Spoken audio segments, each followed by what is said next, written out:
नमस्कार दर्शक बंधु सुभद्रा योजना को नहीं उपमुख्यमंत्री को बड़ सूचना जहाँ अकाउंट को टंकाटे जाइनी सी पुणी केबे पाइबे आ कौन पाई जाई नहीं चलतु संपूर्ण खबर देखा। सुभद्रा योजना रे खाता को टंकाटे आसी नथिले टेंशन नियंतुनी बोली कहिसंती उपमुख्यमंत्री प्रभाती परिड़ा। सुभद्रा योजना को नहीं पुणी बड़ अपडेट बड़ सूचना देले उपमुख्यमंत्री प्रभाती परिड़ा।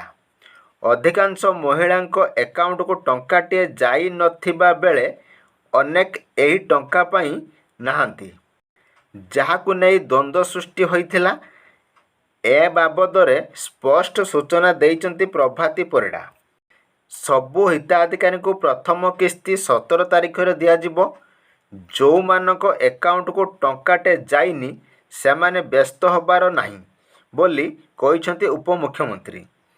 17 तारिख परे जांच करी टंका पठाजिवो। सुभद्रा योजनारू केही वंचित हेबे नाही बोली स्पष्ट करिसंती प्रभाती परिड़ा।